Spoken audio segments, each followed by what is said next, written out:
What is up, everybody? Sean here, and today we're going to be talking about the $50,000 student loan forgiveness plan that's being pushed right now into Congress. Now, there's a little misconception, some false information, and a lack of understanding of what exactly is entailed in this plan. So what I'm going to do in this video is share with you the main details and the main points that are being pushed, why there's some controversy that's happening right now, and what the likelihood is of this actually being pushed. So if you have student loans that need to be eliminated, make sure you smash that like button. If you do not, go ahead and smash the like button so the people who do have student loans can get those eliminated as well. Hit the subscribe button and let's hop into this. So student loans are a major problem happening in today's society. In fact, according to recent statistics, approximately 45 million borrowers owe up to $1.6 trillion in student loan debt. That is astronomical, and that is up from $250 billion back from 2004. So you've got a 16-year period where student loans have gone from $250 billion up to over $1.6 trillion. Now, this has had a massive effect on people's ability to really get ahead and prosper financially.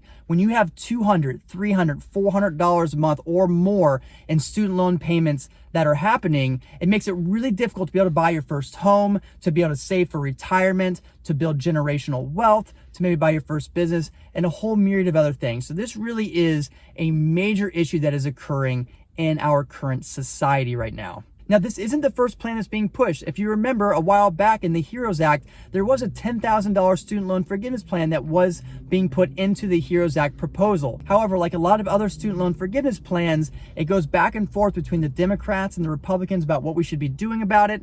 And ultimately, it always just kind of ends in a stalemate. But this one might be a little bit different. So let's talk about the proposal and how we may be able to proceed forward with this and what we can and cannot do. So according to this new plan and proposal that Elizabeth Warren is putting together, the idea is that households that have $100,000 income or less could receive up to $50,000 in student loan forgiveness, as long as they are federal student loans. Private student loans would not be included in this. And if you make over $100,000 a year in household income, there would still be some sort of benefit. In addition to this, there's also going to be a tax-free portion to this.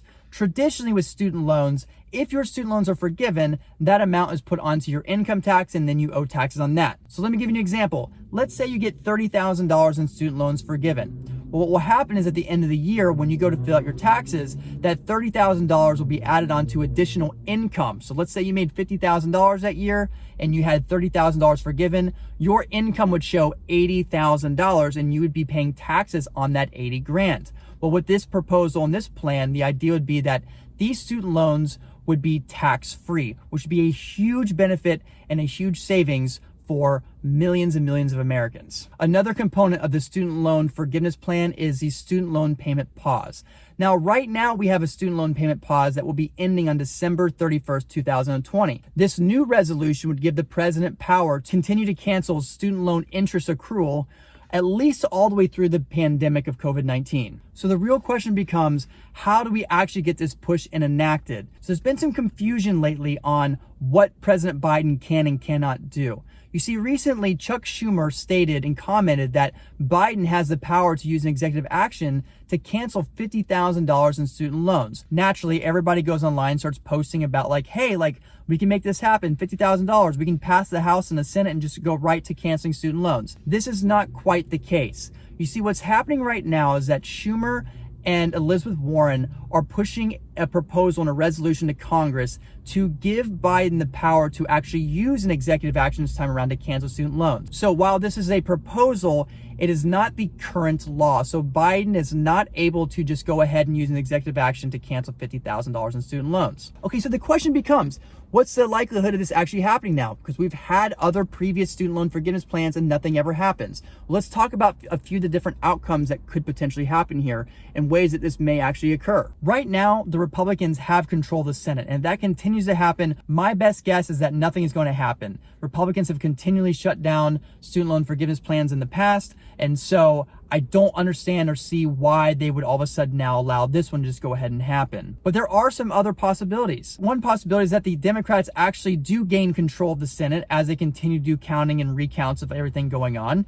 And if that were to happen, there is a very high likelihood that Schumer and Elizabeth Warren would be able to continue to take that plan, push it through Congress, and have a good likelihood of something happening. The other outcome could be that Congress does give Biden the power to use an executive action, but then the question from there becomes, will Biden actually use that power to cancel all $50,000 in student loans? In the past, Biden has been a fan and an advocate of the $10,000 student loan forgiveness, which I have a video in the link below to the details of that, so make sure you watch it. However, we do not know if he did have the power, if he would actually cancel up to $50,000 in student loan forgiveness. Make sure you comment below, like this video if you can, and I want to know about what you think is likely to happen. What would you like to see, and what can we really do to begin pushing this out here and hopefully seeing that bit of a change? And how would you be affected if your student loans were canceled? What would you be able to do? Comment below.